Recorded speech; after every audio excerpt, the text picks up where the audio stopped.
নমস্কার বন্ধুরা, চলে এসেছি শুভ বিবাহের নতুন একটি আপডেটস নিয়ে। আজকের রিভিউতে আপনারা দেখতে পাবেন এইদিকে সুধার বৌদি আর তার জেঠিমণি তো ভীষণ খুশি, কারণ অবশেষে তাদের প্ল্যানটাই সক্ষম হয়েছে। তারা তো এটাই চাইছিল যে তেজ আর সুধার ডিভোর্সটা যেন হয়ে যাক, আর বসু মল্লিক বাড়ি থেকে যেন তারা চিরতরের মতো একেবারে ছুটকারা পেয়ে যায়। এইদিকে ফ্ল্যাশব্যাকে দেখা যায় যে সুধার জেঠিমণিকে সার্থক আর যে ইমন, তারা দুজনে কিন্তু এই দায়িত্বটা দিয়েছে যেন যে করেই হোক সুধার আর তেজের ডিভোর্সটা যেন হয়ে যায়। মানে সার্থকের সাথে যে ডিভোর্সটা হয়েছিল ঠিক তেমনভাবেই যেন সুধাও রাজি হয়ে যায় তেজকে ডিভোর্স দিতে।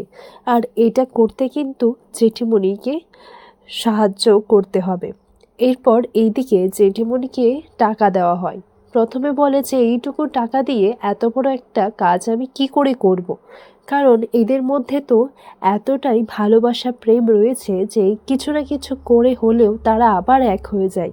কিন্তু বড় কিছু করতে গেলে তো টাকার অ্যামাউন্টটা একটু বেশি বাড়াতে হবে, তাই না? এরপর এটা তো ফ্ল্যাশব্যাকে দেখিয়ে দেয় সে তাদের প্ল্যান ছিল এটা পুরোটা। এরপর ফোন করে তাদের দুজনকে বিষয়টা জানিয়ে দেওয়া হয়। এইদিকে তরি মাঝরাতে একটা খারাপ স্বপ্ন দেখে আর সে মাম্মাম বলে ঘুম থেকে উঠে পড়ে। এরপর সুধা বলে, কি হয়েছে সোনা, তুমি কি খারাপ স্বপ্ন দেখেছো? তখন তরি বলে, হ্যাঁ আমি দেখেছি আমাদের স্কুলের বাইরে আমাকে টেনে বের করে দিয়েছে, আর তোমাকে লোকেরা খারাপ খারাপ কথা বলছে, আমাকেও বলছে। আমরা তো কোনো দোষ করিনি, কিন্তু মাম্মাম তুমি কি কোনো দোষ করেছো? তোমাকে কেন বলছিল ওরা এরকম?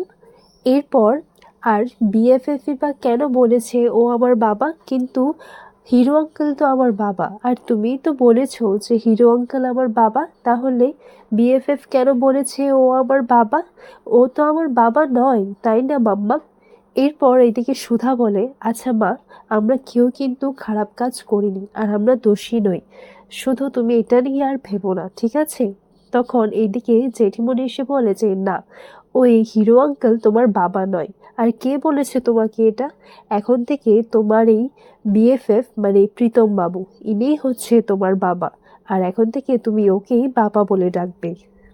তরি এটা কিছুতেই মানতে রাজি নয়। সে জেদ করে, বলে যে না, তোমরা সবাই পচা, আমি আমার বাবার কাছে যাব। এটা বলে জেদ করে আর কান্নাকাটি করে। এমন সময় ঝিনুক এসে বলে যে, আচ্ছা তরি সোনা, তুমি এরকমটা কেন করছো বলো তো? তোমার মাম্মামকে কি তুমি কষ্ট দিতে চাও? আর তুমি এরকমটা করলে মাম্মাম তো কষ্ট পাবে। আর তুমি সত্যি করে বলো তো, তুমি কাকে বেশি ভালোবাসো? তুমি ওই হিরো আঙ্কেল থেকে এখন মাম্মামকে বেশি ভালোবাসো না, তাই না? তাই তুমি এখন জেদ করছো ওই হিরো আঙ্কেলের কাছে যেতে। তুমি কি মাম্মামকে ভালোবাসো না? এরপর তরি মনে মনে বলে যে আমি তো দুজনকেই ভীষণ ভালোবাসি, কিন্তু এখন যদি মাম্মামের নামটা না নিই তাহলে তো মাম্মাম খারাপ পাবে। এই জন্যই তরি বলে যে আমি মাম্মামকে খুব ভালোবাসি আর মাম্মামের সঙ্গেই থাকবো। তখন সুধা বলে, তাহলে তুমি আমাকে কথা দাও তো মা, তুমি আমাকে ছেড়ে কোথাও যাবে না, তুমি আমার সঙ্গে এখানেই থাকবে। পরের দিন দেখা যায় যে রিপোর্টারটা নিউজটা টেলিকাস্ট করেছিল, সেখানেই তেজ পৌঁছে যায় তার সঙ্গে দেখা করতে। এরপর তেজকে দেখে সে অবাক হয়ে যায়, বলে যে স্যার আপনি? এরপর তেজ বলে, হ্যাঁ অবাক হচ্ছেন কেন, আমার সাথে আপনার কথা আছে। তখন সেই রিপোর্টার বলে যে হ্যাঁ নিশ্চয়ই, কিন্তু এখন আমার একটু তাড়া আছে, আমার তাড়াতাড়ি গিয়ে একটা লগ ইন করতে হবে। তখন তেজ বলে, সেটা তো আর হবে না, কারণ আপনাকে অফিসে যেতে দেবে না। তখন সেই রিপোর্টার বলে যে কেন, আপনি এমনটা কেন বলছেন? তখন তেজ বলে, দাঁড়ান আমি আপনাকে একটা জিনিস দেখাচ্ছি। তখন তার টার্মিনেশন লেটারটা ওই রিপোর্টারের হাতে দিয়ে দেয়। বলে যে এটা তো আমার টার্মিনেশন লেটার, কিন্তু আমার টার্মিনেশন লেটার আমি কিছু বুঝতে পারছি না।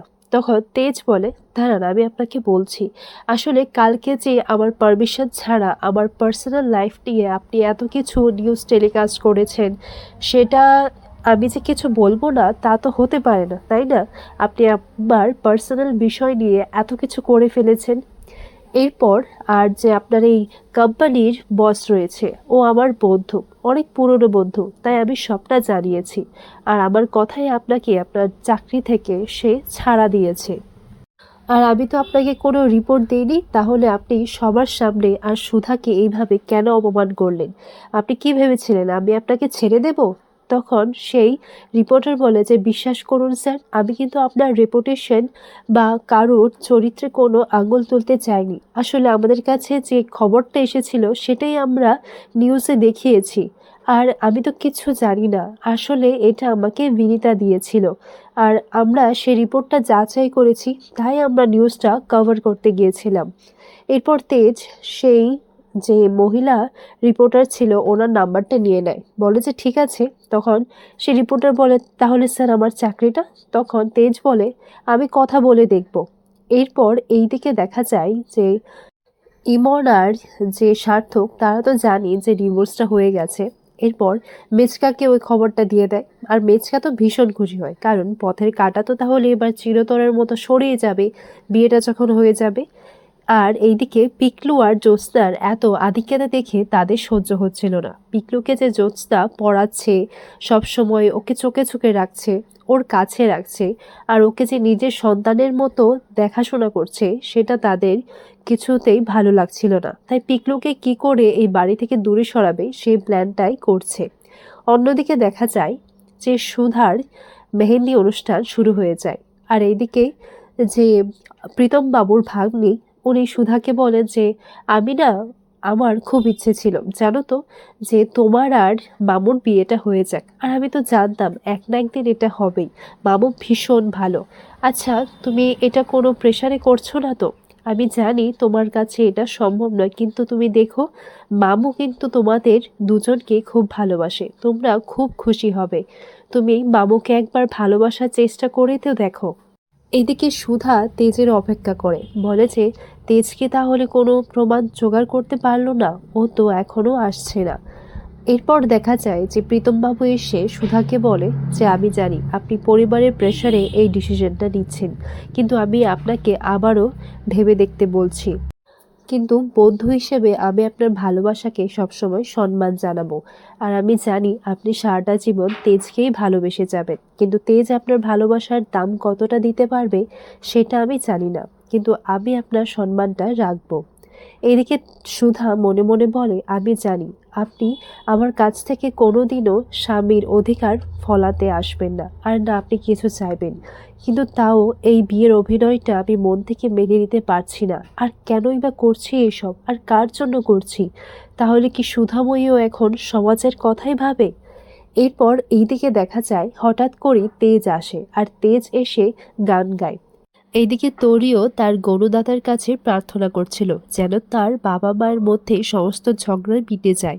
আর তার বাবাকে দেখে ভীষণ খুশি হয় তরি। এরপর গণদাদাকে আবারও প্রণাম করে। এইদিকে তেজ সুধাকে নিয়ে আলাদা করে নিয়ে যায়, আর সবাই তাদের দুজনকেই খুঁজছে যে আলাদা করে তারা আবার কোথায় চলে গেল। এরপর তেজ বলে যে, সে মেহেন্দি অনুষ্ঠান হোক বা আলতা অনুষ্ঠান, তুমি তো শুধুমাত্র আমার নামই পড়বে। এরপর সুধা বলে, আপনি এটা কি করছেন? তখন তেজ বলে, দাঁড়াও, আমি তো কালকে আবারও আসব। দেখো, বিয়েটা তো পণ্ড করতেই হবে তাই না? তাই আজকে যেটা করতে এসেছি সেটা করে যাই। এরপর তেজ সুধার হাতে তার নিজের নামটা লিখে দেয়।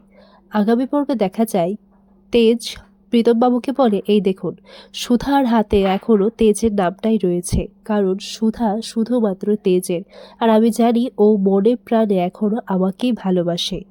এইদিকে তরি তার হিরো আঙ্কেলকে বলে যে, কালকে তো মাম্মাম আর বিএফএফ এর বিয়ে, তারপর তো মাম্মামকে নিয়ে চলে যাবে, তুমি কিছু একটা করো বাবা। তখন তেজ বলে যে, তরি কি চায়? তরি কি তার বিএফএফকে বাবা মানতে চায়, নাকি সে আমার সাথে থাকতে চায়?